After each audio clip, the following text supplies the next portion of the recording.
ये मैं नहीं हूं, मैं ये हूं। मैं एक आत्मा हूं, एक अति सूक्ष्म, अविभाज्य और अविनाशी चेतन दिव्य प्रकाश बिंदु रूप हूं, एक पराभौतिक सत्ता हूं। जब तक मैं आत्मा इस देह में हूं, तब तक ये कहा जाता है कि देह जीवित है। जब मैं आत्मा देह से निकल जाती हूं, तो शरीर शव हो जाता है। इस घटना को ही मृत्यु कहते हैं। किंतु फिर भी आत्मा तो अजर, अमर, अविनाशी है। वो सदैव जीवित है। आत्मा को ही प्राण कहते हैं। आत्मा ही प्राण ऊर्जा है। मैं आत्मा ही सोचती हूं, निर्णय करती हूं और देह द्वारा जाने अनजाने किए गए सभी कर्मों के लिए मैं ही जिम्मेदार हूं। मुझ आत्मा में ही सारे संस्कार समाहित हैं तथा मुझ में ही स्मृतियां भरी हैं। जी हां, मैं ही आत्मा हूं और आत्मा ही है जो मैं हूं। ये कहना उचित होगा कि मैं आत्मा इस शरीर का मालिक हूं, न कि तुम्हारी आत्मा मेरी आत्मा, क्योंकि आप आत्मा हो और जो आपका है वो शरीर है।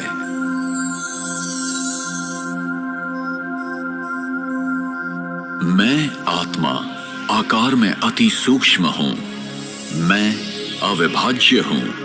कोई शस्त्र मुझे काट नहीं सकता, अग्नि मुझे जला नहीं सकती, हवा मुझे उड़ा नहीं सकती और पानी मुझे भिगो नहीं सकता। कोई भी भौतिक पदार्थ मुझ आत्मा के पथ को रोक नहीं सकता। मैं आत्मा अविनाशी हूं और मेरा अस्तित्व सनातन है। मैं मस्तिष्क के बीच में भ्रिकुटी के मध्य में स्थित हूं। यहीं पर विराजमान हूं। मैं आत्मा शरीर की सभी इंद्रियों का मस्तिष्क द्वारा संचालन करती हूं। मुझ सूक्ष्म प्रकाश पुंज में ही अनगिनत प्रक्रियाएं चलती हैं। मुझ में ही देव के विभिन्न अंगों के संचालन, मानसिक चिंतन से लेकर अपने भविष्य के भाग्य को निर्धारित करने तक की बातें शामिल हैं।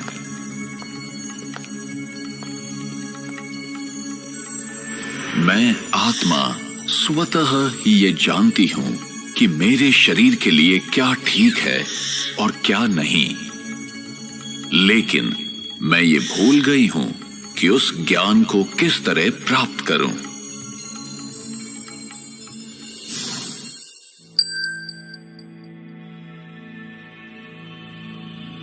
जब आत्मा शरीर में स्थित होती है, तब वो 3 आंतरिक शक्तियों द्वारा कार्य करती है।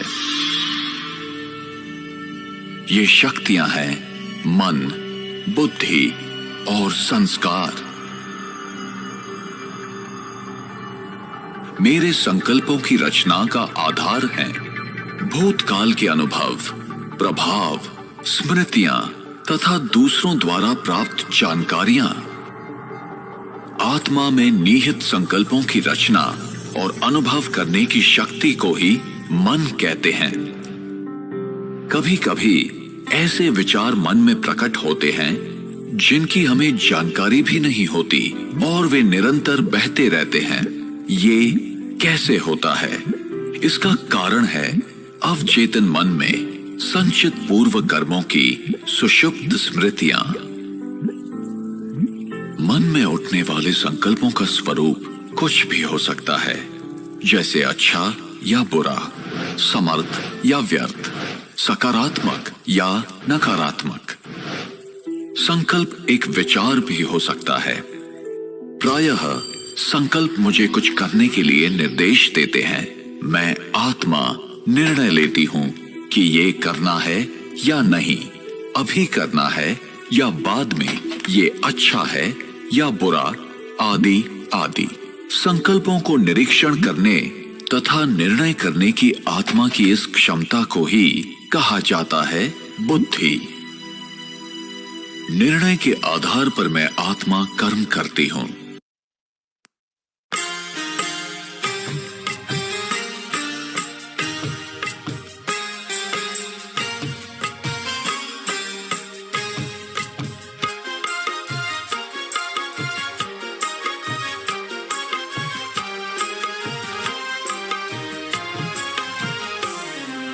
मस्तक सिंहासन पे हम आत्माएं राजन बने और शासन चलाएं। कर्मेंद्रियां कर्मचारी हमारी भ्रिकुटी बीच दरबार अपना सजाएं। मस्तक सिंहासन पे हम आत्माएं राजन बने और शासन चलाएं।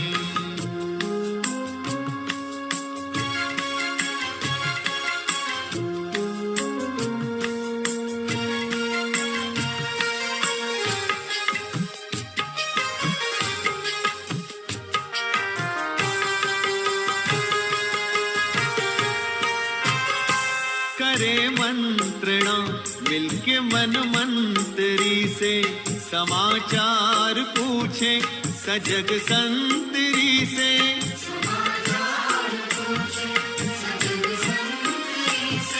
बड़ी सावधानी से इस राजधानी को माया की छाया से पल पल बचाएं। मस्तक सिंहासन पे हम आत्माएं राजन बने और शासन चलाएं। कर्मेंद्रियां कर्मचारी हमारी त्रिकुटी बीच दरबार अपना सजाएं।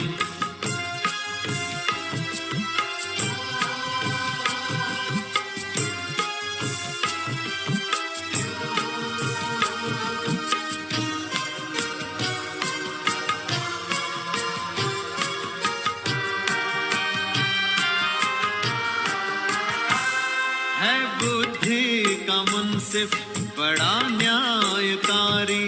मैं राजा भी राजी सुखी जनता सारी।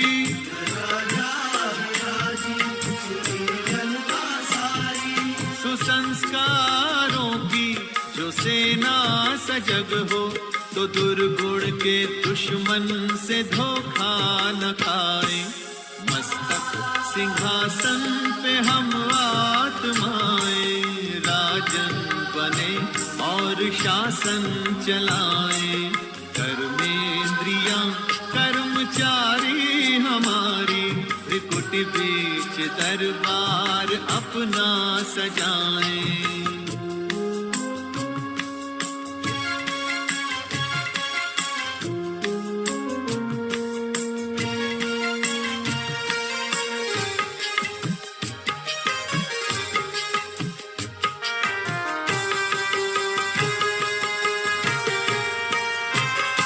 खुदा दोस्त की हम पे है छत्र छाया कि खोया हुआ राज फिर से दिलाया।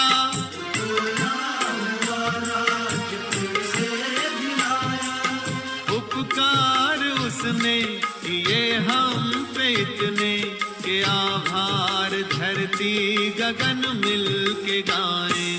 मस्तक सिंहासन पे हम आत्माएं राजन बने और शासन चलाएं। कर्मेंद्रियां कर्मचारी हमारी त्रिकुटी बीच दरबार अपना सजाएं।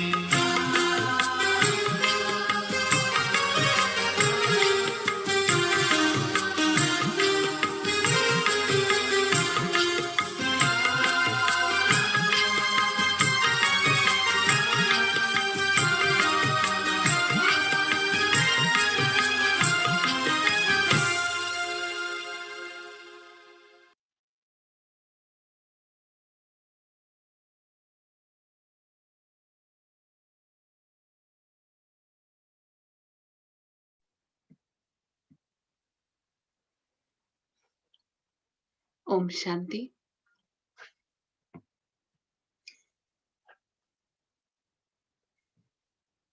आज हम चलते हैं अपने अगले सेशन की तरफ। आप सभी का आज के सेशन में बहुत-बहुत स्वागत है।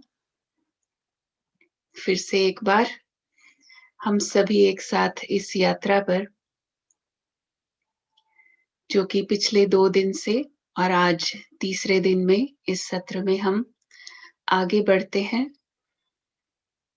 कल हमने बात की सेल्फ रियलाइजेशन की, स्वयं की पहचान, और हमने इस बात को बहुत अच्छे से समझा। जो सबसे इम्पोर्टेंट क्वेश्चन है, हु एम आई? मैं कौन हूं? मेरी असली पहचान क्या है?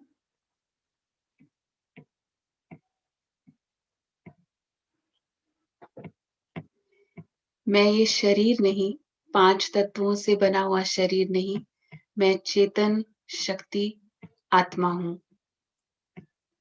और आत्मा की ओरिजिनलिटी को भी हमने समझा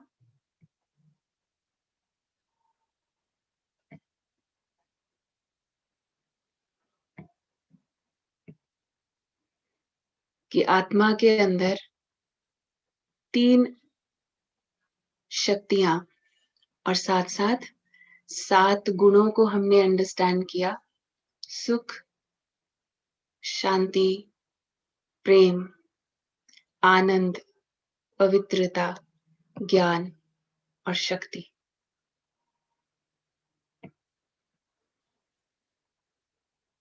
तो ये जो 7 गुण हैं, ये ही आत्मा की वास्तविकता, हमारी असली पहचान, हमारा असली स्वभाव है।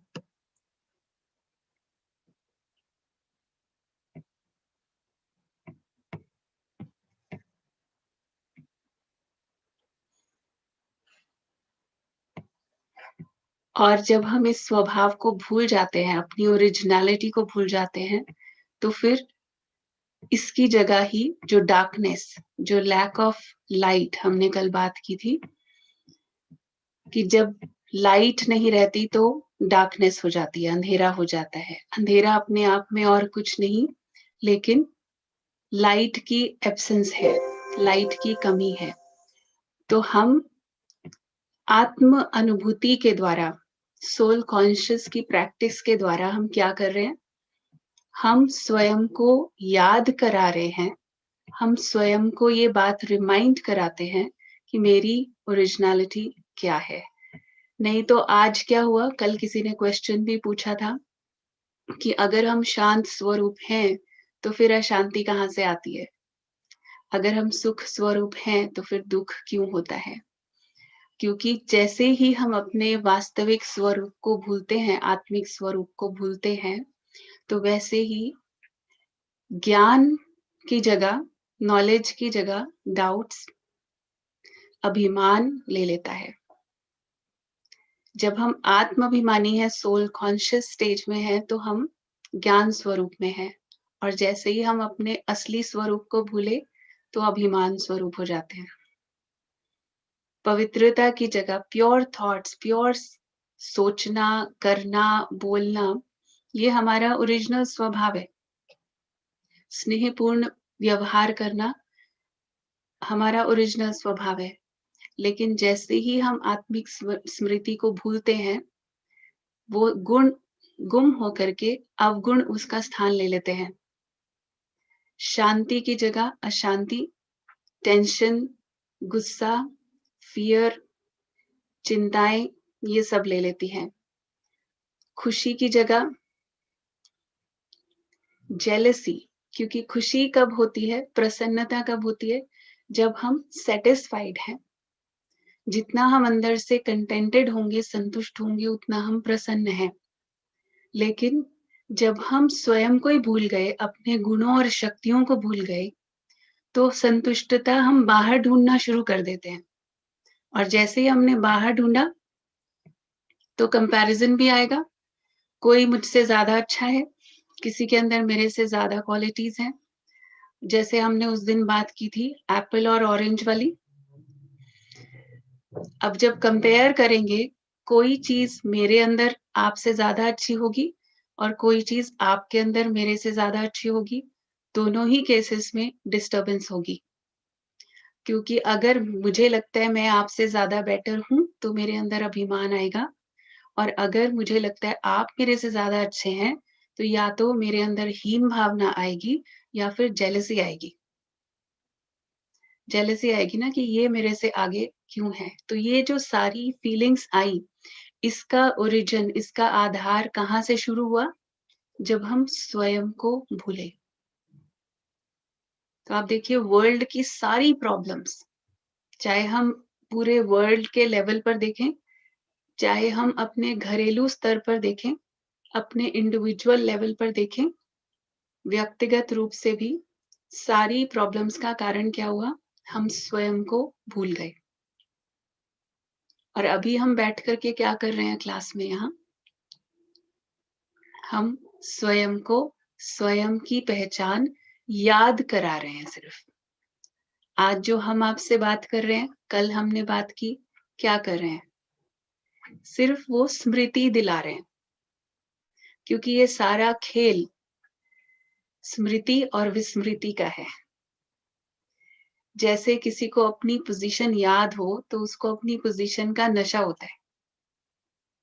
अगर उसे अपनी पोजीशन ही भूल जाए, उसको भूल जाए मेरे पास कितनी प्रॉपर्टी है, मेरे पास कितनी संपत्ति है, भूल ही जाए, भले वो फिर एक राजा का बेटा हो, लेकिन उसे याद ना रहे कि मैं राजा का बेटा हूँ, तो उसकी स्थिति कैसी होगी? तो सारा खेल स्मृति और विस्मृति का है।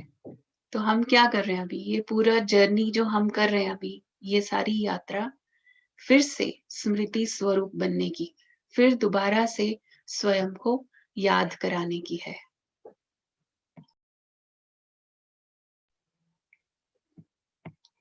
तो एक और प्रश्न अब अपने अंदर आता है, आप ये चित्र भी देख रहे हैं। एक और प्रश्न हमारे मन में जो आता है, एक तो था हु एम आई, कौन हूं मैं? दूसरा प्रश्न आता है कि हम आए कहां से हैं?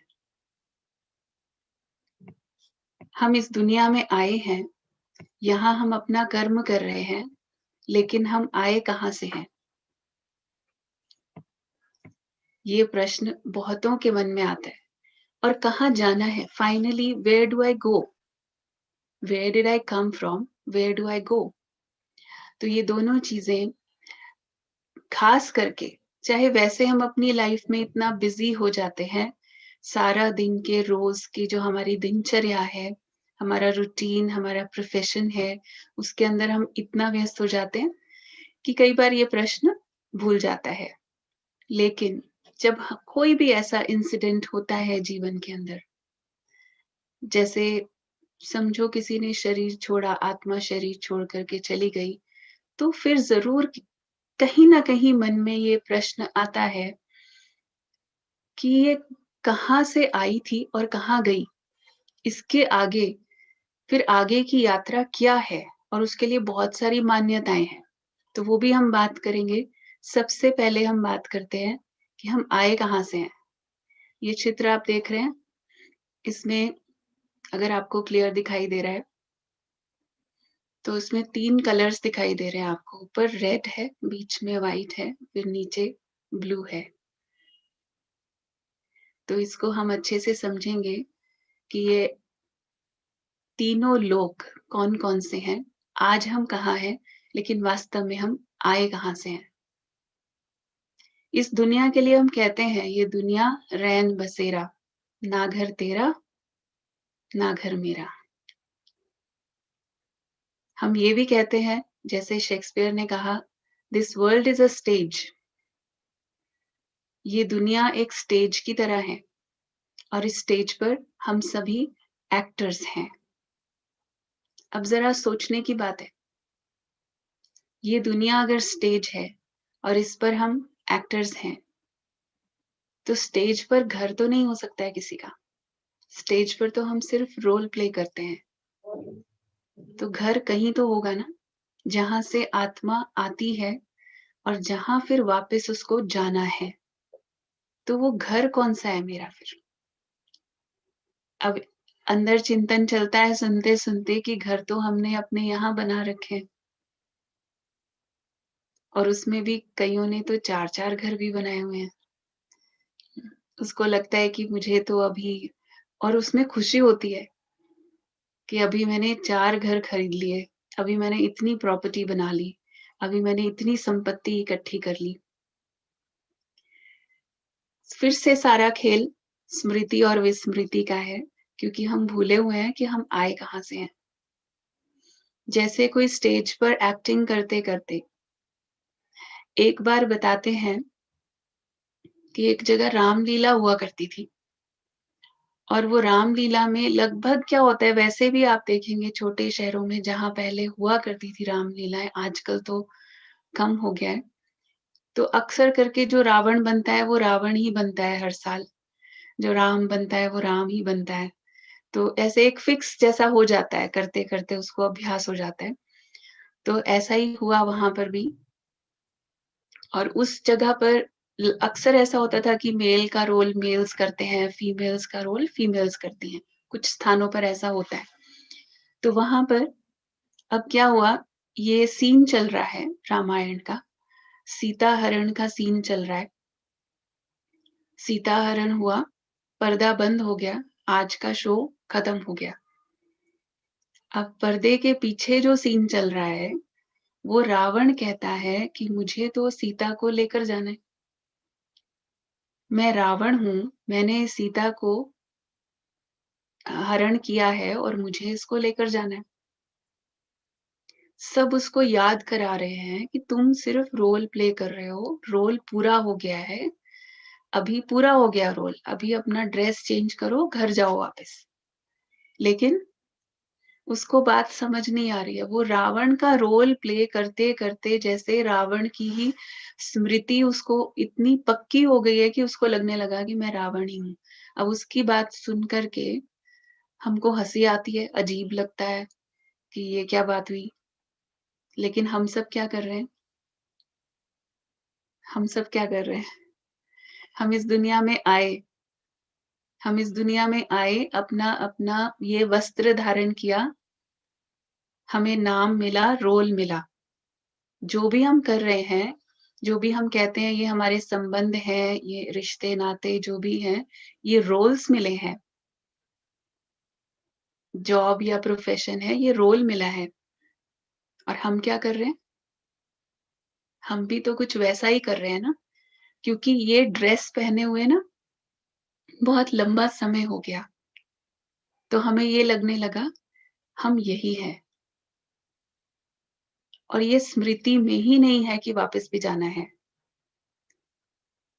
लेकिन एक और इंटरेस्टिंग बात है, अगर हम इसको सोच करके देखें, जैसे आप यात्रा पर जाते हैं, आप घूमने जाते हैं, ट्रैवल करने जाते हैं, आप छुट्टी मनाने गए हैं, आप अपने घर से अपना सामान पैक करके लेके गए, एन्जॉय कर रहे हैं, लेकिन आपको याद रहता है, अंदर में स्मृति रहती है कि मेरा घर वहाँ है, जो भी एड्रेस है आपका।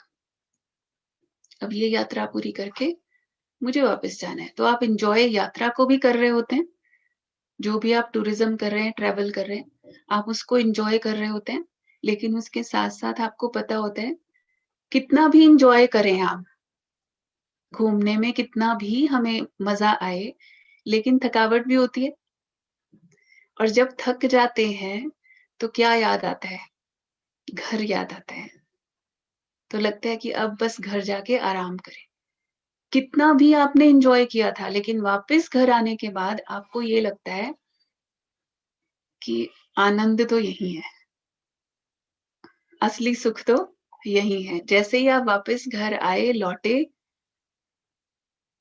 तो वो यात्रा का भी आनंद आपको तब आया जब आपको स्मृति में होता है कि इसके बाद वापस घर जाना है। और इसी के दूसरे तरफ अगर हम देखें कि आप यात्रा पर गए, आप घूमने गए और रास्ते में लंबी यात्रा थी। अब किसी का अगर मेमोरी चली जाए, उसको भूल जाए मेरा घर कौन-सा है, मेरा एड्रेस क्या है, उसको याद ही नहीं है। अब उसको यात्रा का आनंद आएगा? अब वो यात्रा, वो टूरिज्म, वो एंजॉयमेंट नहीं, और ही उसके अंदर भय और इनसिक्योरिटी आ जाएगी, घबराहट आ जाएगी। कितने भी सुंदर सीन्स होंगे, वो उन सीन्स को देख करके एंजॉय नहीं कर पा रहा, क्योंकि उसको ये याद नहीं है मेरा घर कहाँ है। कोई उसे दिखा रहा है, देखो वो पहाड़ कितने सुंदर हैं, देखो ये गार्डन कितने प्यारे हैं। उसको नहीं मजा आ रहा। क्यों नहीं आ रहा? क्योंकि उसको तो ये चिंता लगी है कि ये पूरा करने के बाद मुझे जाना कहाँ है, मेरे पास एड्रेस गुम हो गया है, मुझे अपने घर का एड्रेस नहीं पता। अभी जरा हम अपनी स्थिति देखें कि हमारी स्थिति क्या है। हम इस दुनिया में, ये दुनिया की जो स्टेज है, इसके ऊपर हम बहुत सारे सुख, साधन, सुविधाएं, हम बहुत सारी फैसिलिटीज, बहुत सारी पोजेशंस, बहुत कुछ इकट्ठा करते हैं।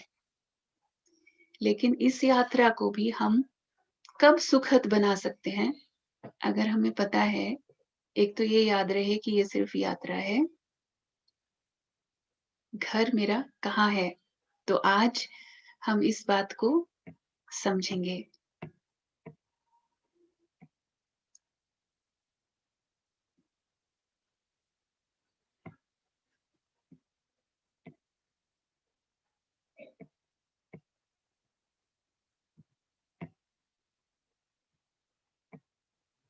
तो आज जिस दुनिया में हम हैं,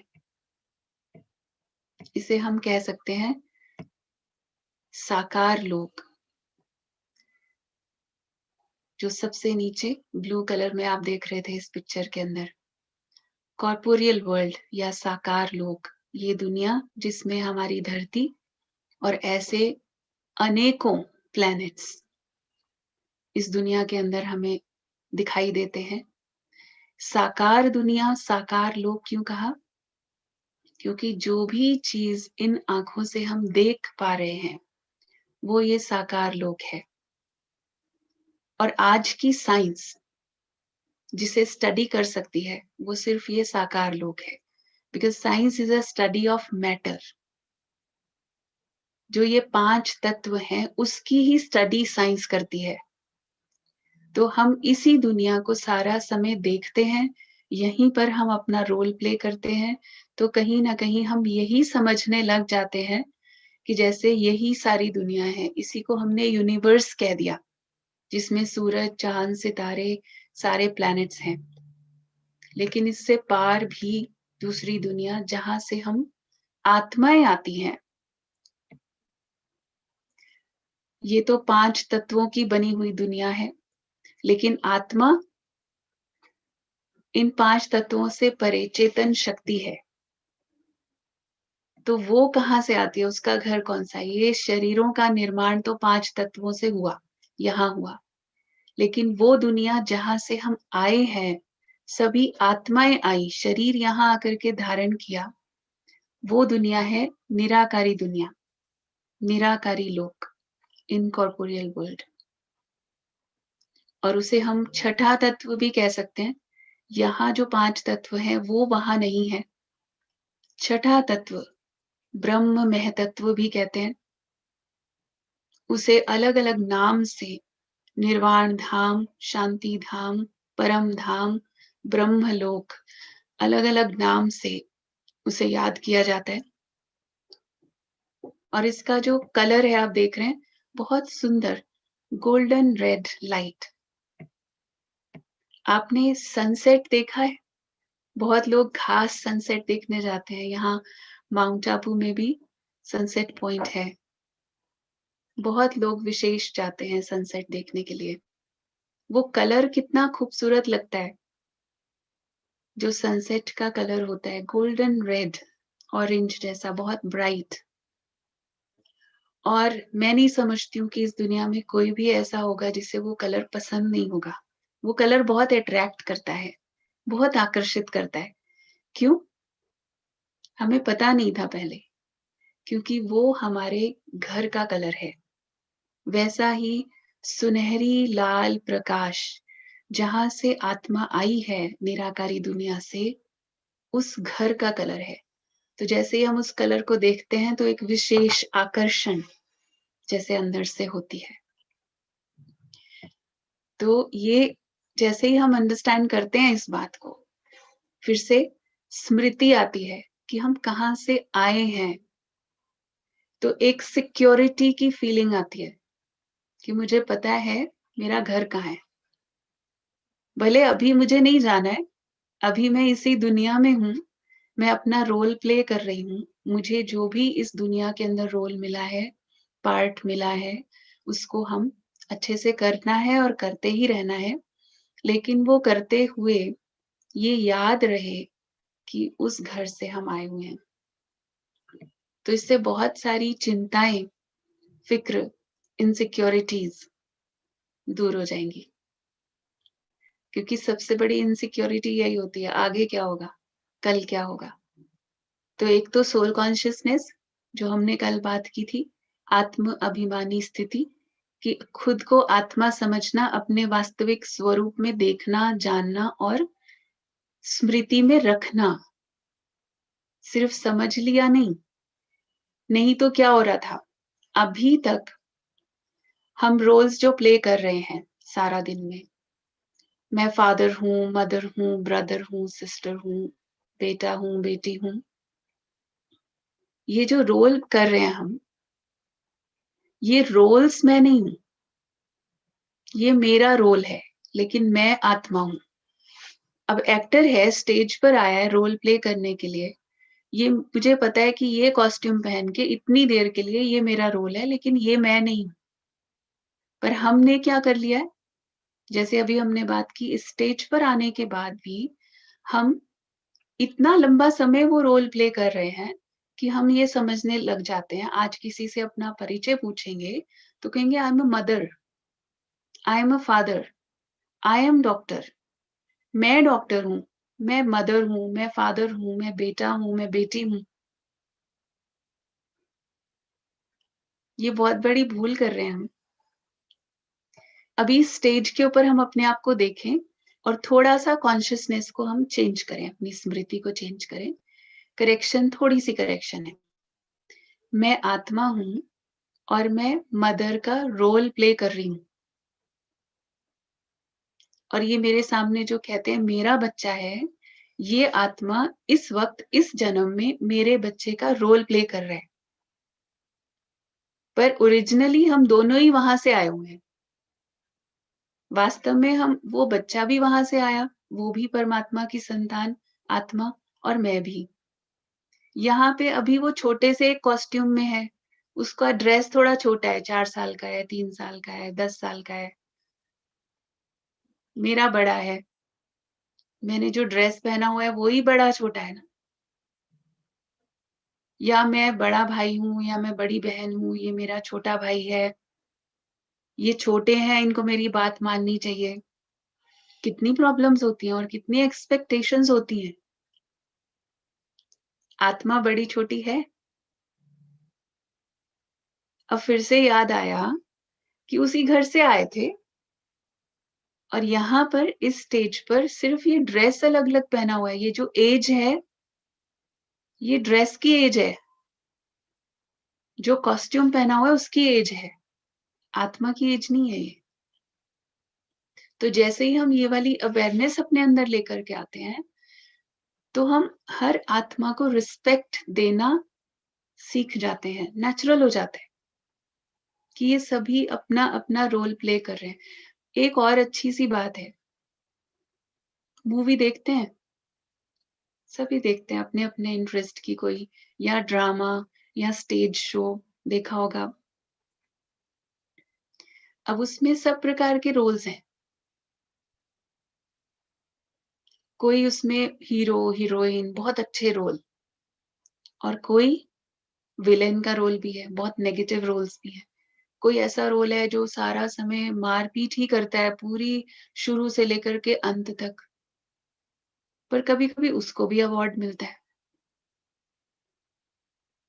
उसने सारी मूवी में एक भी अच्छा काम नहीं किया, लेकिन उसको भी अवार्ड मिल रहा है।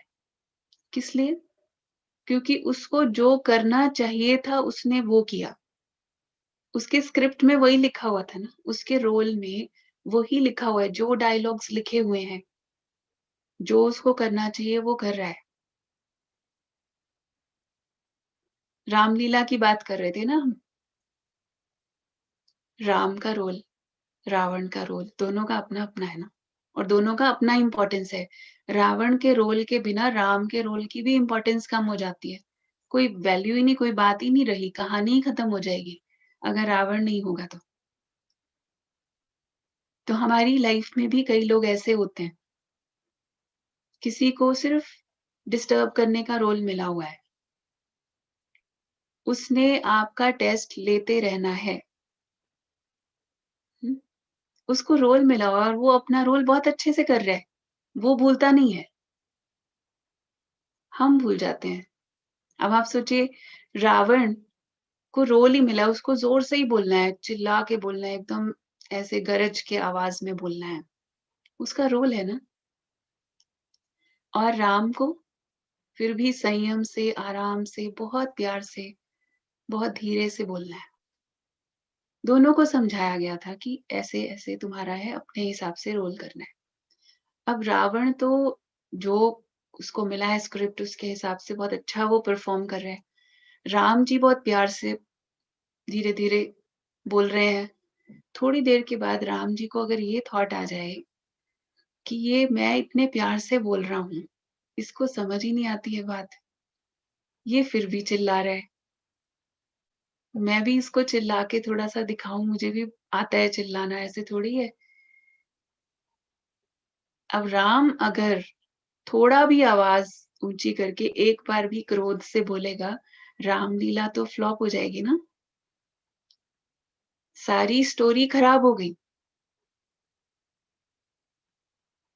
और ये क्यों हुई? क्योंकि वो अपने आप को भूल गया। और वो क्यों भूला? क्योंकि वो एक्टर की बजाय रिएक्टर बन गया। एक्टर माना मुझे पता है मेरा एक्ट क्या है, मेरा रोल क्या है। और रिएक्टर माना कि आप मेरे साथ अगर अच्छा करोगे, तो हम भी अच्छा करेंगे। आप बुरा करेंगे, तो फिर कई लोग कहते हैं मेरे जैसा बुरा भी नहीं फिर कोई। अगर आपने बुरा किया तो, फिर हम भी दिखा देंगे। ऐसा बोलते हैं ना कई बार। अगर अच्छे के साथ अच्छे, बुरे के साथ बुरे, तो फिर मेरी अपनी आइडेंटिटी क्या है? फिर मेरी अपनी पहचान क्या है? अपनी पहचान तो भूल गए ना। और आज हम यहाँ किस लिए बैठे हैं? अपने रोल को स्मृति में लाने के लिए, कि आप जो कर रहे हो, वो आपकी स्क्रिप्ट है, वो आपका रोल है, लेकिन मुझे जो करना है वो मेरा रोल है। ये कब याद आएगा और कैसे याद रहेगा? जब मुझे ये याद रहेगा कि मैं इस रोल से भी ऊपर हूँ। I am a soul, I am playing this role. मैं आत्मा और मैं ये रोल प्ले कर रही हूँ इस दुनिया में। That's it. सिर्फ इतनी अगर मुझे स्मृति आ जाए, तो बहुत सारी समस्याएँ सहज ही दूर हो जाएँगी। तो इसीलिए जो हम ये बात कर रहे हैं कि हमें ये याद रहे कि हम कहाँ से आए हैं, किस लिए आए हैं। यहाँ आए, किस लिए आए थे? कि यहाँ पर हमें घर बनाने हैं, मकान बनाने हैं, प्रॉपर्टीज़ बनानी है, धन इकट्ठा करना है, इसलिए आए थे? देखिए वैसे भी बहुत ही एक सोचने की बात है, चिंतन की बात है, और आपको सोच कर के खुद ही अपने ऊपर एक एहसास होगा, जो भी इस बात को रियलाइज़ करते होंगे। जितनी भी हमारी आयु है, आज अगर हम अपने लाइफ टाइम को देखें, इस लाइफ टाइम को, कोई 60 वर्ष, कोई 70 वर्ष, कोई 100 वर्ष तक जीता है। जितनी भी हमारी आयु है, हम सबको पता है कि जिस दिन हम जाएँगे ना, साथ में कुछ नहीं लेकर जाएँगे, कहते हैं। सबको पता है, दुनिया में कोई ऐसा है जिसको ये बात नहीं पता है कि जब हम जाएँगे, तो साथ में कुछ नहीं जाएगा। पता होते हुए भी हम फिर भी पोजेशंस इकट्ठे कर रहे हैं, चीजें इकट्ठी कर रहे हैं, इनमें से एक भी नहीं जानी है साथ में। कभी कभी मैं सोचती हूँ कि अगर कहीं साथ जानी होती फिर क्या होता। अभी तो पता है कि साथ नहीं जानी है। प्रॉब्लम ये नहीं है, हमें पता है साथ नहीं जानी है। प्रॉब्लम कहाँ है कि हमें ये पता नहीं है कि हमने कहाँ जाना है। हमें ये ज्ञान नहीं है कि इसके बाद हम कहाँ जाएंगे।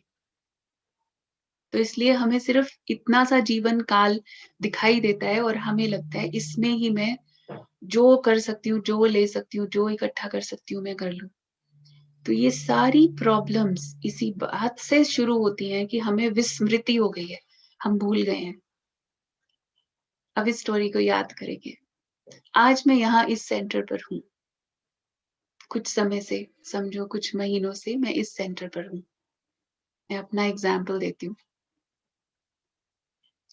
जब मैं आई, मैं अपने साथ तो कोई सारा सामान थोड़ी, अब मैं दूसरे सेंटर से आई, यहाँ आई तो सब कुछ तो नहीं उठा करके लेके आई, अपने यूज की चीजें मैं लेकर के आई। बाकी यहाँ मुझे पता है कि मुझे मिल जाएगा। आज मुझे अब सेशन कराना है, मुझे ये कंप्यूटर चाहिए था, तो यहाँ पर मुझे सिस्टर्स ने दिया कि ये कंप्यूटर आप यूज कर सकते हो। कंप्यूटर अच्छा है, बहुत अच्छा है, और काम भी दे रहा है। जो मुझे काम चाहिए, जितना मुझे यूज करना है, काम हो गया। ये बहुत अच्छा है, काम भी कर रहा है, लेकिन ये मेरा नहीं है, मेरा नहीं है। और ये सबसे बड़ी गुड न्यूज है कि ये मेरा नहीं है, क्योंकि अगर ये मेरा हो गया तो प्रॉब्लम शुरू हो जाएगी। अभी मैंने यूज किया, यूज करके रिटर्न कर दिया एज इट इज कि हाँ जब चाहिए होगा। उन्होंने भी कहा कि आपको जब चाहिए हो आप तब ले लेना। फाइन, तो ठीक है ना, यही तो चाहिए। जब चाहिए चीज आपको मिल गई तो आई एम हैप्पी। अच्छा, थोड़े दिन के बाद उनको लगा कि आपको तो रोज ही जरूरत पड़ती है, कोई बात नहीं, ये आप ही रख लीजिए। तो आपको तो रोज क्लास करानी होती है, आप रख लीजिए। तो ठीक है, आई एम वेरी हैप्पी। मुझे बहुत खुशी हुई, मुझे दे दिया, अब ये मेरा हो गया। तो जैसे ही मेरी समझ में ये परिवर्तन आया, अब ये मेरा हो गया।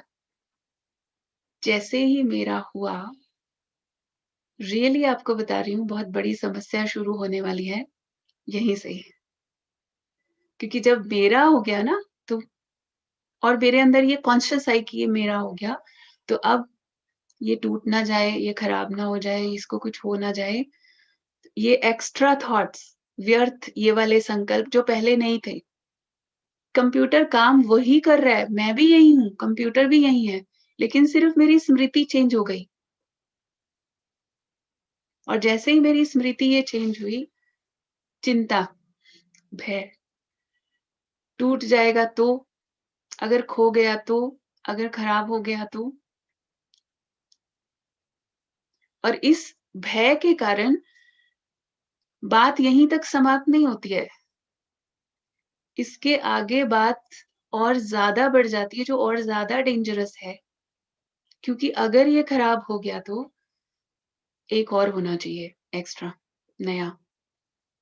कि अगर किसी दिन ये अचानक खराब हो गया तो मेरे पास एक और होना चाहिए। जब मेरे पास एक भी नहीं था, मैं खुश थी, अब एक है तो एक और चाहिए। और यही खेल हम सब खेल रहे हैं इस दुनिया के अंदर। जैसे ही हमको विस्मृति होती है कि ये मेरा नहीं है, मैं सिर्फ इसको यूज कर रही हूँ,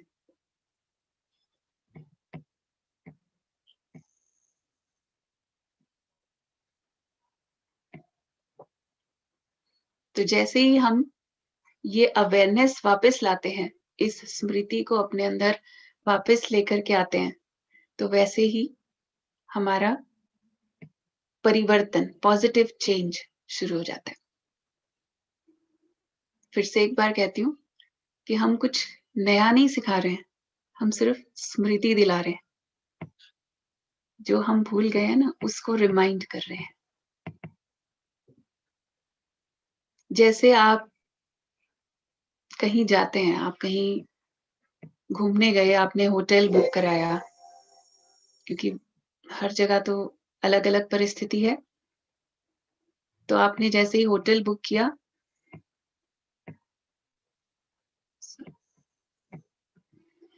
आप वहाँ पे रहेंगे, आप वहाँ की सभी चीज़ों को यूज़ करेंगे। वहाँ पे भी ऐसे ही होता है ना, 2 दिन के लिए आप होटल में रुके हैं, आपको पता है आप सब कुछ यूज़ कर रहे हैं, लेकिन आपको पता है ये मेरा नहीं है। और आपको निरंतर एक बात की स्मृति है कि जब हम जाएँगे तो यहाँ का सोफ़ा, कुर्सी, टेबल, बेड सब कुछ यहीं छोड़कर जाएँगे। 2 दिन के लिए आए थे ना सिर्फ़। और इस ज़िंदगी के लिए क्या कहते हैं? 4 दिन की ज़िंदगी है। क्यों कहते हैं? जैसे उस होटल में आप सिर्फ़ 2 दिन के लिए गए थे, तो आपको याद रहा कि आप जब जाएँगे, तो इसमें से कुछ भी साथ लेकर के नहीं जाएँगे, क्योंकि आप सिर्फ़ मेहमान हैं, गेस्ट हैं। और अगर 10 दिन रहना हो होटल में, तो भी एक ही बात है। 10 दिन के बाद आप 10 दिन तक यूज़ करेंगे सब कुछ, 10 दिन के बाद जैसे ही आप जाएँगे, सेम सब कुछ यहीं छोड़कर जाएँगे। और अगर 10 साल के बाद जाना हो, तब भी सेम है। और अगर 100 साल के बाद जाना हो, तब भी सेम है। तो ये दुनिया क्या है? ये दुनिया रैन बसेरा, ना घर तेरा, ना घर मेरा। जब भी जाएँगे, एक पिन भी साथ लेकर के नहीं जाएगी आत्मा। तो इसीलिए इसी स्मृति को हम कैसे याद रख पाएँगे, जब हमें ये याद रहेगा। ये जो चित्र है इसको आप अपने अंदर प्रिंट कर लीजिए, इसलिए मैंने परमानेंट यहाँ लगाया है, ताकि आपको ये दिखता रहे, अपने मन बुद्धि में ये प्रिंट हो जाए कि ये जहाँ हम अभी हैं, ये स्टेज है, घर मेरा वहाँ है। हम पूरी तरह से इस जर्नी को एन्जॉय करेंगे, लेकिन यहाँ पर फँसेंगे नहीं। तो चलिए देखते हैं कौन-कौन सी स्मृति में हमको रहना है।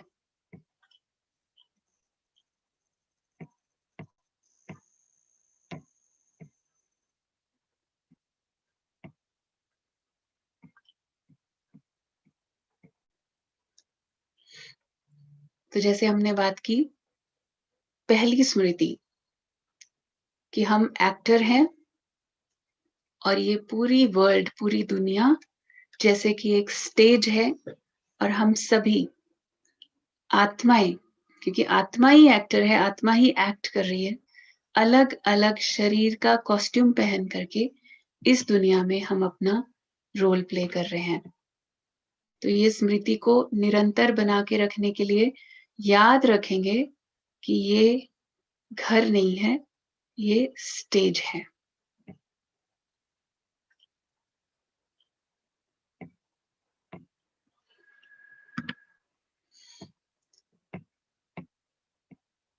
और ये याद तभी रहेगा जब घर याद रहेगा कि घर कहाँ है। दूसरी स्मृति जो हमको बनाकर रखनी है,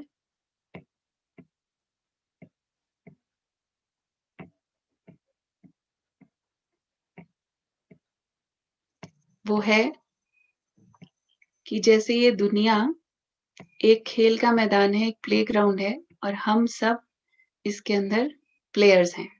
जैसे एक प्लेयर होता है, प्लेयर को हमेशा याद रहता है कि हम ये सिर्फ खेल खेल रहे हैं। जीत और हार दोनों के लिए तैयार। जितना जीत के लिए तैयार, उतना हार के लिए तैयार, क्योंकि ये सिर्फ खेल है। और खेल में जीत और हार से भी ज्यादा इम्पोर्टेंट होता है खेल को खेलने का आनंद। जैसे बहुत सारे लोगों का हमने सुना है कि वो कहते हैं कि जब हम अपने लिए खेलते थे ना, सिर्फ एंजॉय करने के लिए, जब गली में खेलते थे तो हम ज्यादा अच्छा खेलते थे। और जैसे ही हमने कंपटीशन के लिए खेलना शुरू कर दिया, वैसे ही मजा एक तो खत्म हो गया, जो खेल का आनंद था वो खत्म हो गया, और टेंशन्स और चिंताएं शुरू हो गई। तो ये जो दुनिया का खेल है, इसको कंपटीशन की तरह नहीं खेलना है हमको। बहुत सुंदर बात है कि हम सबकी अपनी अपनी यात्रा है, हम सबका अपना अपना गेम है, अपनी अपनी खेल है, और अपने उस खेल को अपनी एफिशिएंसी के हिसाब से, मेरी समझ के हिसाब से, और जिसमें और जैसे मुझे आनंद आए उस हिसाब से मैं उसे खेल रही हूँ। लेकिन उसमें अगर मैं ये देखने लग जाऊं कि मैं तो ठीक खेल रही हूँ लेकिन ये ठीक नहीं खेल रहा है, इसको भी ऐसे ही करना चाहिए जैसे मैं कर रही हूँ, या फिर ये आने लग जाए कि मुझे भी ऐसा ही खेलना है जैसे ये खेल रहा है, तो कंपैरिजन या कंपटीशन आ गया, तो फिर हमारे को विस्मृति हो गई, जो एक्चुअली हम जिसके लिए आए थे इस दुनिया के अंदर, वो पर्पस गुम हो गया। हम ना यात्रा में आए थे, कंपटीशन में नहीं आए थे। ये कंपटीशन तो हमने क्रिएट कर लिया, ये कहीं था ही नहीं, ये हमारे जीवन का लक्ष्य था ही नहीं, किसी के साथ कंपेयर करना या कंपटीशन करना। ये पता नहीं कैसे हो गया। हमने देखा एक व्यक्ति बड़े आराम से गाड़ी चला रहा है, सड़क पे एंजॉय कर रहा है, ना ज्यादा तेज स्पीड है ना ज्यादा स्लो है, बहुत आराम से चला रहा है, एंजॉय करते हुए, आसपास सीन्स भी देखते हुए। फिर अचानक से पीछे से एक बहुत तेज गाड़ी आती है और उसको ओवरटेक कर देती है। तेजी से उसके पास से निकलते हैं, कोई होते हैं ना, यंगस्टर्स होते हैं जैसे, तो उसको निकलते हुए उसको ना बाय बाय करके जाते हैं, जैसे दिखा के कि देखा मैंने तुमसे तेज चलाया। हम्म। अब ये व्यक्ति ओरिजिनली बड़े प्यार से, बड़े आराम से, बहुत खुशी से, आनंद से ड्राइविंग को एंजॉय कर रहा था, और जैसे ये दूसरा गया ऐसे क्रॉस करके दिखा के गया कि देखा मैंने तुम्हारे से फास्ट चलाया, तो इसके अंदर अब ये थॉट देखो कैसे चेंज हो गया, कहाँ वो आनंद, अपनी जर्नी में आनंद महसूस कर रहा है। अब उसको आते हैं, मैं भी तो चला सकता हूँ तेज, मैं भी दिखाता हूँ, मैं तुम्हें दिखाता हूँ कि मैं कितना तेज चला सकता हूँ। अब जैसे ही ये कॉन्शियस आया कि तुमने मुझे दिखाया ना, मैं दिखाता हूँ, तो अपना सबसे पहला सैक्रिफाइस, सबसे पहला जो उसने खोया, वो क्या खोया? जो आनंद था, जो सुख वो महसूस कर रहा था उस जर्नी में, सबसे पहले उसने वो खोया, जैसे ही वो दिखाने के लिए और कंपटीशन के लिए चलाने लगा। अब वो रेस दे करके उसने तेज करी स्पीड। अब इसमें दो चीजें हो सकती हैं, दो ऑप्शंस है। एक तो ये कि हो सकता है इसकी गाड़ी ऑलरेडी बहुत अच्छी है, अच्छा मॉडल है, उससे ज्यादा अच्छा है, तो ये बड़े आराम से उसको क्रॉस कर सकता है। एक ये सिचुएशन हो सकती है। दूसरी सिचुएशन ये हो सकती है कि वो जो क्रॉस करके गया ना, उसकी गाड़ी मच बेटर है इसकी वाली से, तो ये कितना भी तेज करने की कोशिश करे स्पीड, ये उससे तेज नहीं चला सकता। अब इन दोनों ही परिस्थितियों में प्रॉब्लम क्या आएगी कि अगर मैंने उससे आगे निकाल ली गाड़ी, तो मेरे अंदर ईगो आएगा, अभिमान आ जाएगा ना, कि देखा मैंने भी दिखा दिया। और लेकिन मेरी गाड़ी बहुत अच्छी थी, मैं सिर्फ उससे आगे नहीं जा सकती थी, एक्चुअली मैं बहुत आगे जा सकती थी, लेकिन मैं सिर्फ उससे आगे जाकर के उतना में ही सेटिस्फाई हो गई, जबकि मेरी कैपेसिटी उससे कहीं ज्यादा थी। तो वास्तव में मैं सिर्फ उसके कंपटीशन में लगने के कारण अपनी कैपेसिटी से कम परफॉर्मेंस दिया मैंने, समझा? और दूसरी सिचुएशन ये हो सकती है कि मेरी गाड़ी बिल्कुल कम पुरानी है या बहुत अच्छी वाली गाड़ी नहीं है, तो मैं कितना भी तेज चलाऊं, मैं पार नहीं कर सकती। लेकिन मेरे अंदर का ये कंपटीशन का थॉट मुझे लगातार डिस्टर्ब करता रहेगा कि मुझे दिखाना है, मुझे उससे आगे निकलना है। हम भूल गए हम किसी से आगे निकलने नहीं आए थे। हम किसी के साथ कंपटीशन करने नहीं आए थे। और हम ये भी भूल गए कि जब हम कंपटीशन में नहीं थे, तो हम कितना आनंद में थे। हमें उस आनंद में वापस जाना है। हम सभी चाहते हैं ना? हम सब चाहते हैं ना? अगर आज मैं फिर से वही सवाल पूछती हूँ जो फर्स्ट डे हमने बात की थी। हम सभी यही चाहते हैं ना कि हमें खुशी से, चैन से, आनंद से इस जीवन को जिएँ। यही लक्ष्य है ना? तो ये अनहेल्दी कंपटीशन हमारे लिए नहीं है। मुझे अपनी योग्यता, अपनी क्वालिटीज़ के हिसाब से बेस्ट इस स्टेज पर जो मुझे रोल मिला है, बेस्ट परफॉर्म करना है। लेकिन मेरा आपके रोल के साथ कोई कॉम्पिटिशन नहीं है। तो मैं प्रेज़ेंट में खुश रह सकती हूँ। इस पूरे खेल को बहुत एन्जॉय कर सकते हैं। और यही तो चाहते हैं ना? यही चाहते हैं ना? और ये जब हमें ये कॉन्शियसनेस रहेगी, ये अवेयरनेस रहेगी अंदर से कि ये स्टेज है, टेम्परेरी है, जब तक हूँ अपनी योग्यता को बेस्ट मुझे एक्सप्रेस करना है। क्योंकि जब हम इस दुनिया में आए, अब कईयों को ये भी क्वेश्चन आता होगा कि ऊपर थे, अच्छा हम उधर परम धाम में, ब्रह्मलोक में आराम से बैठे थे, फिर नीचे क्यों आए? क्या ज़रूरत थी आने की? किसी-किसी को ये भी क्वेश्चन आता है ना अंदर से, किस लिए आए? या फिर कोई कहेगा भगवान ने भेजा क्यों नीचे? देखो ना कितना प्रॉब्लम्स, कितनी समस्याएँ रोज़ उसमें ही उलझे रहते हैं। एक को ठीक करते हैं, दूसरा नाराज़ हो जाता है। सारी लाइफ़ यही चलता रहता है। ये ठीक हुआ, इसको इतनी मुश्किल से मनाया, 2 दूसरे अब नाराज़ होके बैठे हैं। अब उनको फ़ोन करो, मनाओ या उनके पास जाओ।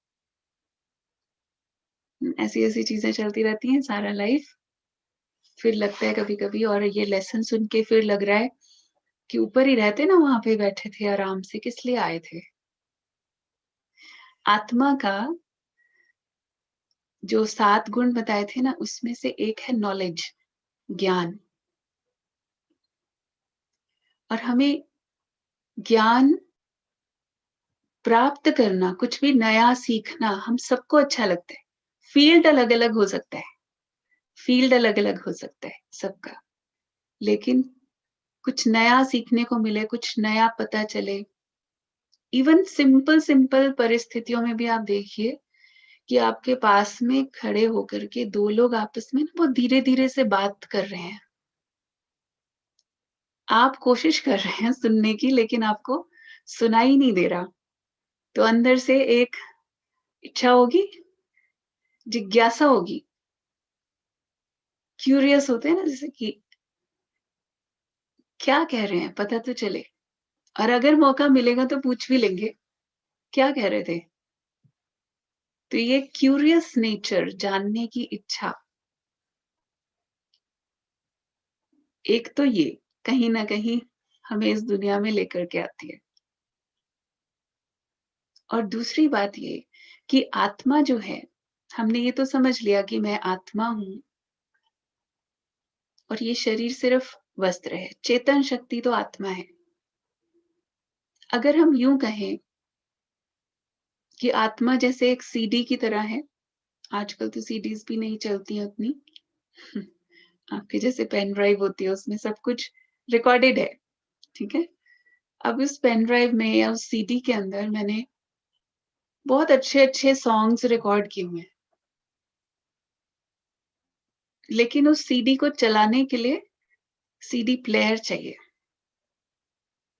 उस सीडी के अंदर कितने भी अच्छे सॉन्ग्स हों, लेकिन प्लेयर के बिना पता नहीं चलेगा इसके अंदर क्या है। उस सीडी को भी स्वयं भी तब पता चलेगा जब वो प्लेयर के अंदर जाएगी और वो प्ले होगी, तो उसको पता चलेगा मेरे अंदर कौन से गीत भरे हुए हैं। हर आत्मा के अंदर कुछ ना कुछ यूनिक है, हम सबके अंदर कुछ ना कुछ यूनिक है। आप देखिए इतनी वर्ल्ड की पॉपुलेशन में सब अलग-अलग हैं। अलग-अलग कैसे पता चला? जब हम ऊपर से आए, ऊपर तो चमकते हुए सितारे, पॉइंट ऑफ लाइट, परम धाम में सब एक जैसे बैठे थे। हम स्वयं को जानने के लिए नीचे आए हैं।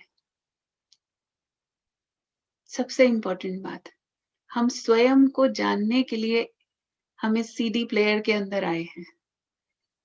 ये जो शरीर है ना, इसके अंदर जैसे ही आत्मा ने एंटर किया, तो जो उसके अंदर भरा हुआ रिकॉर्ड था सारा, वो एक्टिवेट हो गया। ये ब्रेन के अंदर आके बैठी ना आत्मा जब, तो उसके अंदर भरी हुई सारी रिकॉर्डिंग एक्टिवेट हो गई।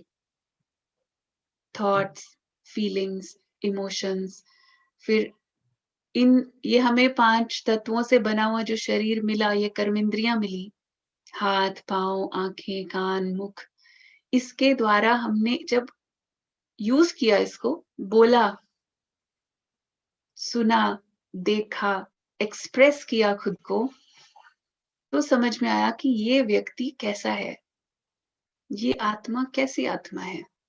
फिर हम डिफाइन करते हैं ना कि ये बहुत पुण्य आत्मा है, ये बहुत धर्मात्मा है, या ये बहुत बुरी आत्मा है। सब तरह की डेफिनेशंस होती हैं। किस आधार से हुई, कैसे पता चला? जैसे ही वो सीडी इस सीडी प्लेयर के अंदर आई, यानी हमने जन्म लिया, इस दुनिया में आकर के हमने अपना रोल प्ले करना शुरू किया, तो समझ में आना शुरू हुआ, हमने खुद को समझा। अगर हम सिर्फ वहीं रहते तो हम समझ नहीं पाते। तो इसीलिए ये खेल चलता है, आने और जाने का खेल।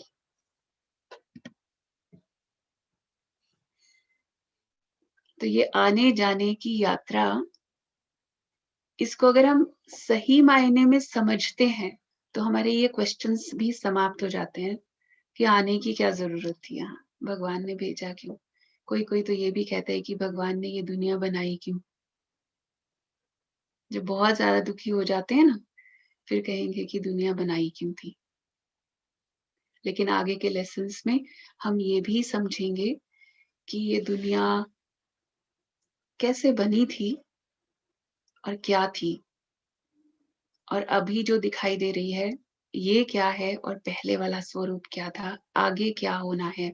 बहुत सारे ऐसे सत्य हैं इस सृष्टि के जो आगे आगे और आपको समझ में आएंगे। हो सकता है आप में से कई लोग ये क्वेश्चन ना लेकर के आए हों। सबके अलग अलग प्रश्न होते हैं जब हम कोर्स ज्वाइन करते हैं।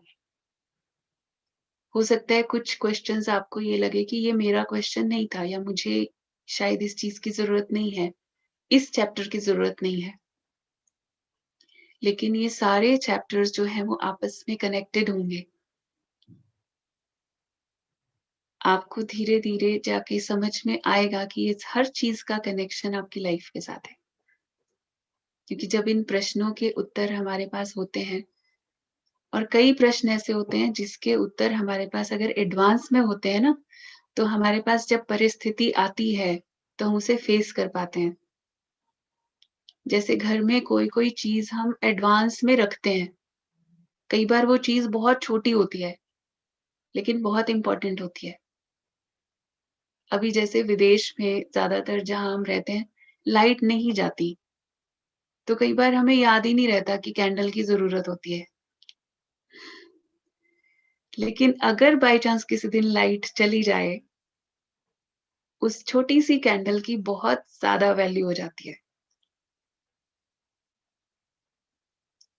तो इसीलिए कई बार वो चीज बहुत छोटी, या हमें लगती है कि मेरे लिए यूजफुल नहीं है, मुझे जरूरत नहीं है, लेकिन जो भी ज्ञान के टूल्स हैं, ये सारे टूल्स हैं, जो नॉलेज के पॉइंट्स हमको मिल रहे हैं ना, ये वो सारे टूल्स हैं जिसकी शायद हर पॉइंट की हर रोज जरूरत ना पड़े, लेकिन कभी भी पड़ सकती है। तो वो मेरी टूल किट में सब कुछ होना चाहिए। मेरी बुद्धि के अंदर ये सारी चीजों की एक स्टोरेज होगी। फिर उसके बाद उसे यूज कैसे करना है, उसको यूज करने की ट्रेनिंग। ये बेसिक कोर्स के आगे फिर आगे के लेवल्स होते हैं कि अब इस टूल्स को यूज कैसे करना है। हमने टूल्स तो दे दिए आपको, हम साथ साथ भी बता रहे हैं अभी आपको, जो भी बातें बता रहे हैं साथ साथ भी बता रहे हैं कि इसका आपके लाइफ के अंदर बहुत ज्यादा इम्पोर्टेंस है। तो इसीलिए वो ट्रेनिंग भी बहुत जरूरी होती है कि इसको यूज कैसे करना है, और उसके लिए वो स्ट्रेंथ भी चाहिए होती है, शक्ति चाहिए, एफिशिएंसी चाहिए, और वो शक्ति मेडिटेशन से साथ साथ हम लेते हैं। इसीलिए जब हमने फर्स्ट डे एक बात कही थी कि हम सब जो यहाँ बैठे हैं वो एक चीज हमारे सब में कॉमन है, एक बात, बाकी भले अलग अलग हों, कि हम कुछ चेंज करना चाहते हैं, इसीलिए हम आए हैं। जो है जैसा है उसमें कुछ चेंज चाहिए, राइट? तो उस चेंज के लिए, उस परिवर्तन के लिए नॉलेज और पावर, ज्ञान और शक्ति दोनों चाहिए। तो एक तरफ हम ज्ञान को समझ रहे हैं और साथ साथ शक्ति के लिए हम योग का अभ्यास, मेडिटेशन की प्रैक्टिस अभी रोज थोड़ा थोड़ा समय जैसे हम देते हैं, ऐसे ही अभी भी हम 5 मिनट के लिए मन को एकाग्र करके बैठेंगे।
ओम शांति।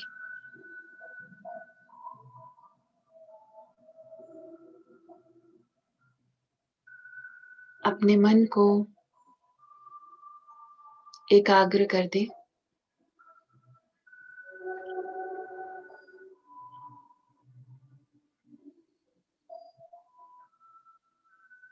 चारों तरफ की बातों से निकाल कर स्वयं के पास आ जाए।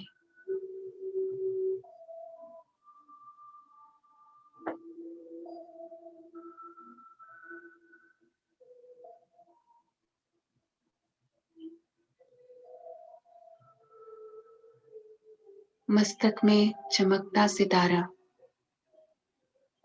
मैं आत्मा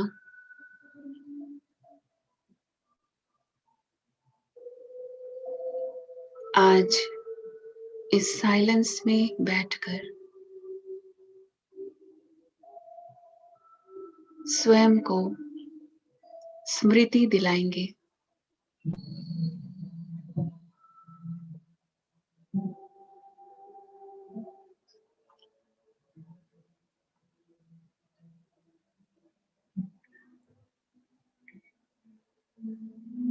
मैं आत्मा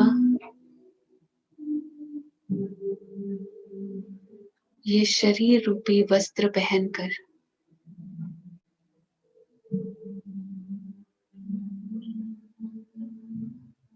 दुनिया की स्टेज पर अपना रोल प्ले कर रही हूँ।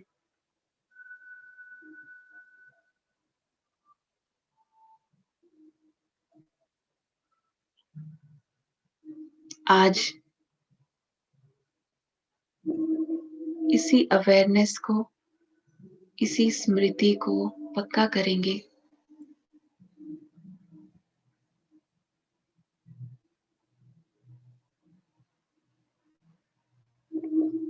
दुनिया के इस खेल को बिल्कुल डिटैच होकर कर देखें। मेरे आसपास जो भी लोग, मेरे मित्र, संबंधी, फ्रेंड्स जो भी दिखाई देते हैं, ये सभी अलग अलग ड्रेस पहनकर सब आत्माएं अपना अपना एक्यूरेट रोल प्ले कर रही है।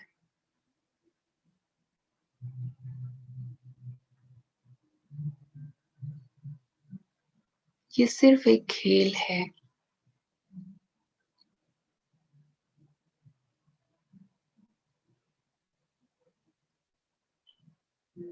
हर एक की समझ, हर एक की योग्यता,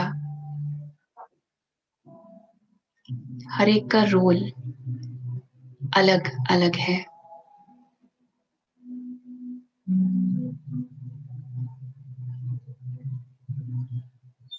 मुझे किसी से भी कोई कंप्लेंट नहीं है,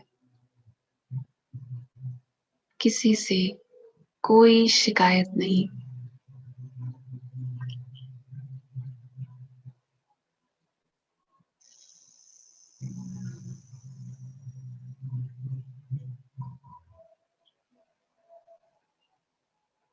आज इस बात को महसूस कर ले,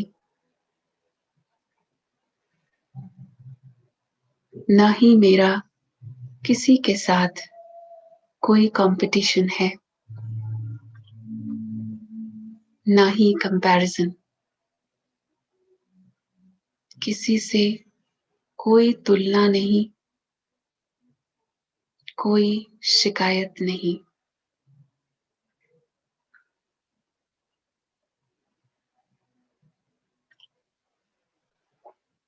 महसूस कर ले, इस स्टेज पर जब तक मेरा रोल है, मुझे अपना रोल बेस्ट करना है।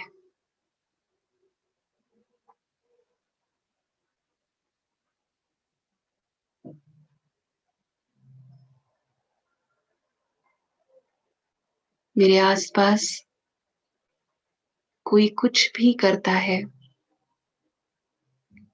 किसी के पार्ट का प्रभाव मेरी सोच, मेरे कर्मों पर, मेरी फीलिंग्स पर नहीं आ सकता।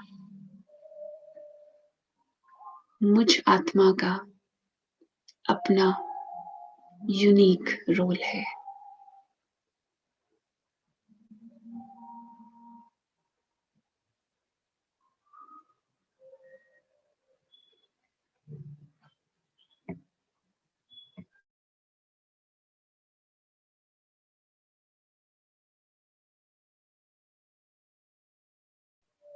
अभी याद करेंगे अपने उस घर को, मन की आंखों से देखेंगे अपने उस वास्तविक घर को जहां से हम आए थे।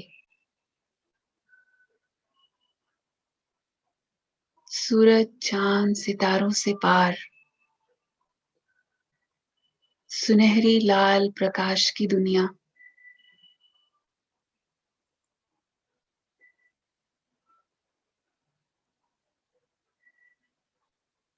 देखेंगे उस गोल्डन रेड लाइट में, सुनहरी लाल प्रकाश में चमकते हुए सितारे, और उन सभी सितारों में स्वयं को भी एक चमकता सितारा महसूस करें।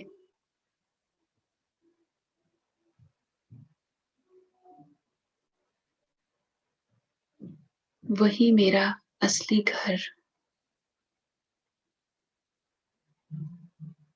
वहां से हम आए थे, वहीं जाना है।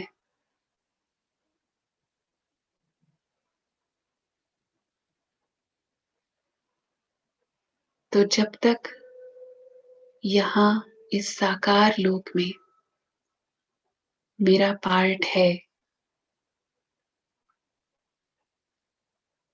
मुझे अपना रोल अच्छे से अच्छा निभाना है।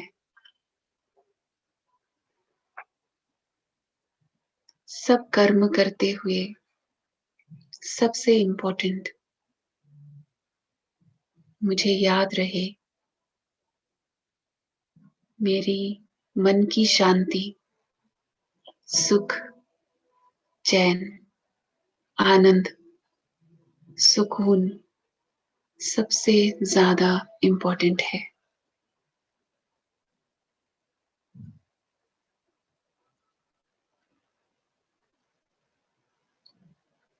ओम शांति।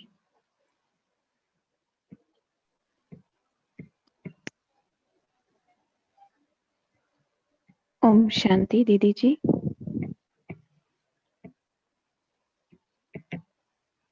आज ये एक क्वेश्चन काफी लोगों का कॉमन आया है ओम कि हम शांति। जी ओम शांति। दीदी जी, आज काफी लोगों का ये कॉमन क्वेश्चन है कि हमारे आसपास रावण की रोल निभाने वाले कई लोग तो हैं। इसी स्मृति को बनाए रखेंगे, और आज से लेकर के कल तक जब हम दोबारा मिलते हैं कल, तब तक इसी अवेयरनेस में, इसी स्मृति में रहने का अभ्यास करेंगे, कोशिश करेंगे। ओम शांति।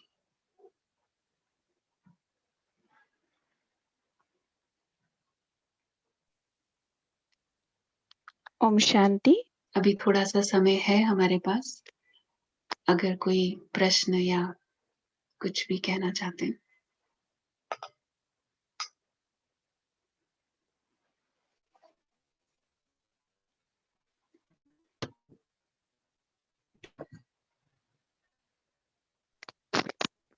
ओम शांति। दीदी, आपको आवाज आ रही है?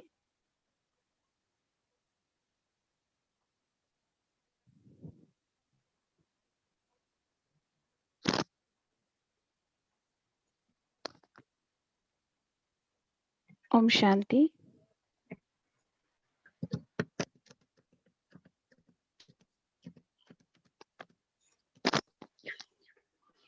No, hello. मुझे आवाज नहीं आ रही है शायद।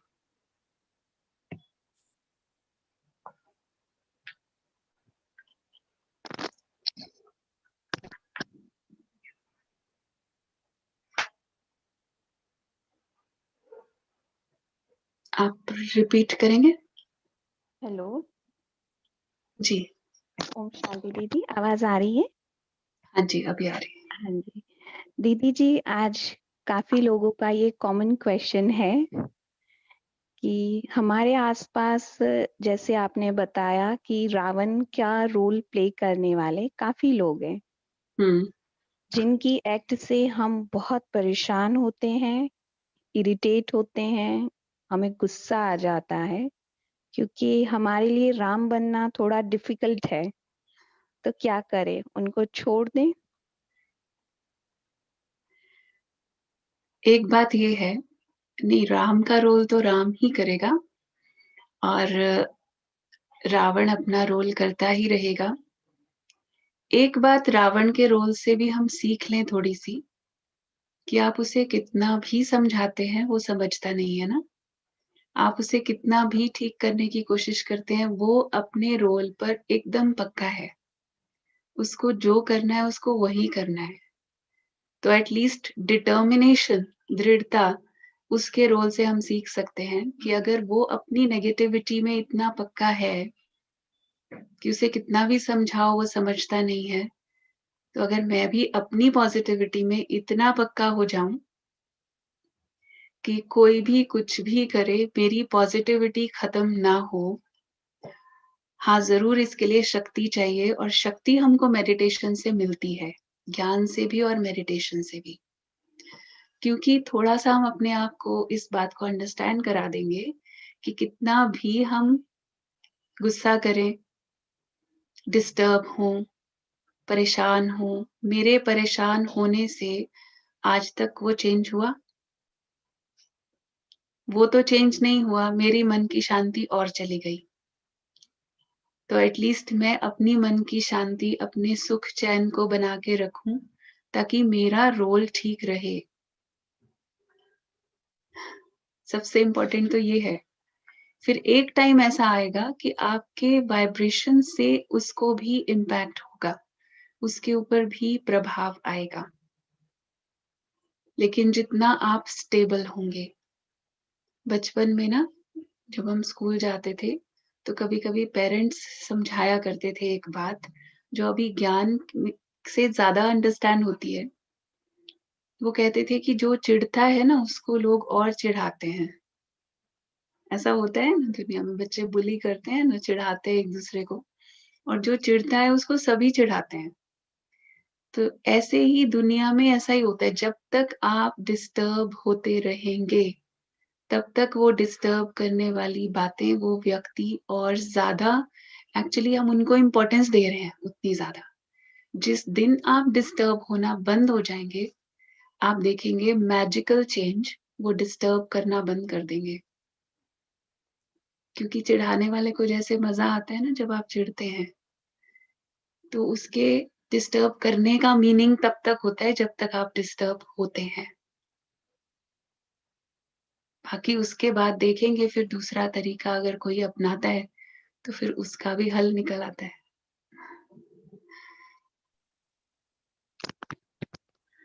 दीदी जी, पूछा है कि कहा जाता है कि अपने आप से बात करो, अगर आपको कोई भी डिसीजन लेना है तो शांत हो जाओ।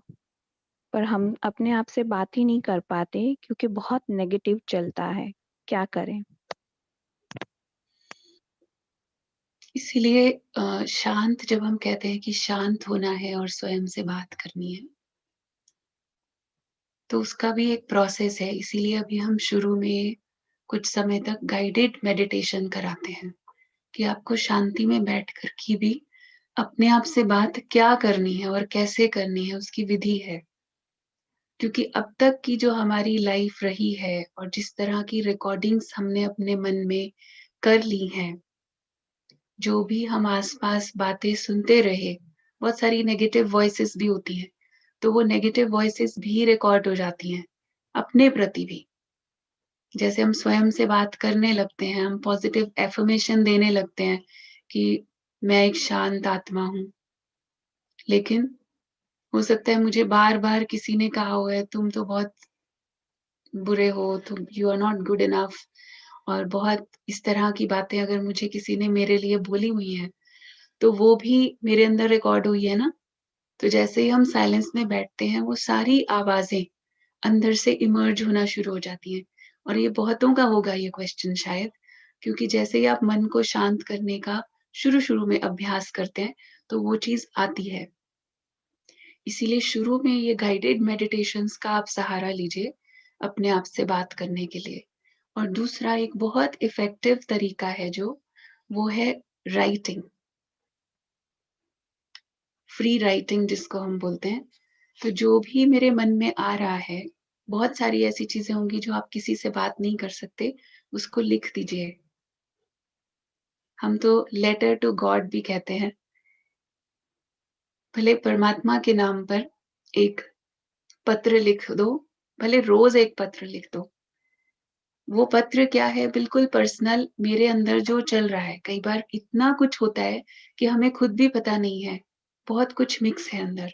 तो जैसे आप लिखेंगे तो वो रिलीज होगा, और जैसे जैसे रिलीज होता जाएगा वैसे वैसे जो एक्चुअली ओरिजिनल मेरी वॉइस है, जो मुझे अपने आप से बात करने में अपनी अंदर की आवाज को, अंतरात्मा को सुनना था, वो क्लियर सुननी शुरू हो जाएगी, क्योंकि वेस्ट वाली निकलनी शुरू हो जाएगी।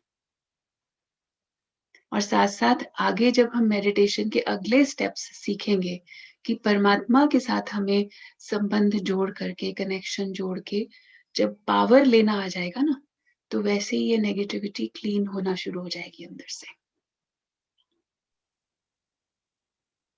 दीदी, आज आपने बिल्कुल राइट कहा कि कंपटीशन हमारी खुशी गुम करता है और डर लाता है। पर ये दुनिया तो कंपटीशन की है ना। अगर हम कंपटीशन ना करें तो हम पीछे रह जाएंगे, और पीछे रहने का तो और ही डर है। तो क्या करें? किससे पीछे रह जाएंगे? क्वेश्चन ये है कि किससे पीछे रह जाएंगे। कोई ना कोई हमने अपने सामने रखा हुआ ऐसा लक्ष्य ना, जिससे पीछे रह जाएंगे ऐसा लगता है, जिसके साथ हमने एक कंडीशनिंग हो गई है हमारी कि इससे तो आगे जाना है मुझे। और जहां तक पीछे रहने की बात है, किसी ना किसी से तो पीछे रहेंगे ही सदा। कोई ना कोई तो आपसे आगे, आपसे बड़ा, आपसे ज्यादा अमीर, आपसे ज्यादा पॉपुलर रहेगा ही। तो इसलिए अगर इस एक बार इस साइकिल में आ गए ना, तो एक बार आप आगे चले भी गए, उसके बाद उसके आगे कोई और होगा, फिर कोई और होगा, फिर कोई और होगा। ये तो कंटिन्यूअस रेस है, रैट रेस जिसको बोलते हैं, जिसका कोई एंड नहीं है, एंडलेस रेस है। अगर करना है कंपटीशन तो इतना सा अलाउड है कि आज जो भी मेरी आज की क्षमता है, आज की खुशी है, आज की जो मेरी शांति की स्टेज है, कल इससे ज्यादा अच्छी होनी चाहिए। ये वाला कंपटीशन अलाउड है कि मुझे एक बेहतर इंसान बनना है, और बेहतर मतलब आज जो मैं हूं उससे बेटर, उससे बेटर। बाकी किसी और से बेटर बनने का तो कोई एंड ही नहीं है, कोई एंड नहीं है। और ये बात कई बार 70 साल की उम्र में, 80 साल की उम्र में जाकर के समझ आती है कि जिन कॉम्पिटिशन्स में हम लगे हुए थे, हमने तो टाइम वेस्ट कर दिया, कोई फायदा नहीं हुआ। इसीलिए जितना जल्दी बात ये वाली समझ आ जाए उतना ज्यादा अच्छा है। दीदी जी, लास्ट क्वेश्चन है कि हम अपने लक्ष्य, जीवन का एक लक्ष्य तय करते हैं, और उसके लिए जो हम डिसीजन लेते हैं, वो हमें कैसे पता चले कि वो राइट है या रॉन्ग है? डिसीजंस हमारी प्रायोरिटीज से प्रभावित होते हैं। हम किस चीज को अपनी लाइफ में इम्पोर्टेंस देते हैं, उस चीज से हमारा डिसीजन अफेक्ट होता है। तो पहले मुझे ये क्लियर होना चाहिए कि मेरे जीवन में सबसे इम्पोर्टेंट मेरे लिए क्या है। मुझे ये क्लियर होना चाहिए, जैसे आज एग्जाम्पल देते हैं एक आपको, कि एक बच्चा है, अपनी पढ़ाई पूरी करके अब उसको जॉब के ऑप्शंस हैं, डिसीजन लेना पड़ेगा ना उसको। उसके पास 4 ऑप्शंस हैं कि उसको एक जॉब तो मिल रही है उसको घर के बिल्कुल पास, सैलरी थोड़ी कम है। एक मिल रही है उसको दूसरे सिटी में जाना पड़ेगा, एक जॉब उसको मिलती है, अब्रॉड जाना पड़ेगा उसको, लेकिन सैलरी बहुत ज़्यादा है। अच्छा पैकेज मिल रहा है। अब उसको ये देखना है कि उसके लिए इम्पोर्टेंट क्या है। पहले हमें ये क्लैरिटी होनी चाहिए कि मेरे लिए मेरे फैमिली के पास रहना इम्पोर्टेंट है, इस सिचुएशन में। ऐसे ही हर सिचुएशन में अलग-अलग ऑप्शंस देती है लाइफ, आपको चॉइसेस देती है। तो उस चॉइसेस में से आपको पहले ये क्लियर होना चाहिए, मेरे लिए सबसे ज़्यादा इम्पोर्टेंट क्या है? अब इस सिचुएशन में उसके लिए फैमिली के साथ रहना ज़्यादा इम्पोर्टेंट है या फिर पैसा ज़्यादा होना ज़्यादा इम्पोर्टेंट है? पहले उसे पता होना चाहिए ना। आपको ये क्लियर होना चाहिए कि आपके लिए जीवन में क्या इम्पोर्टेंट है। लोग इम्पोर्टेंट हैं, संबंध हमारे इम्पोर्टेंट हैं, चीज़ें ज़्यादा इम्पोर्टेंट हैं, फैसिलिटीज़ ज़्यादा इम्पोर्टेंट हैं, या मेरा नाम होना चाहिए, मुझे सबसे एप्रिसिएशन मिलना चाहिए, मुझे वो इम्पोर्टेंट है। तो एक चीज़ ज़रूरी नहीं है कि 100% सब कुछ मिल जाए। तो मुझे चूज़ करना है उस आधार से। तो क्या मैं क्लियर हूँ? पहले अपने आप से ये क्वेश्चन पूछेंगे। थैंक यू दीदी जी। आपने बहुत सरल शब्दों में हमारे सभी प्रश्नों का समाधान दिया। Thank you so much. ओम शांति। Thank you.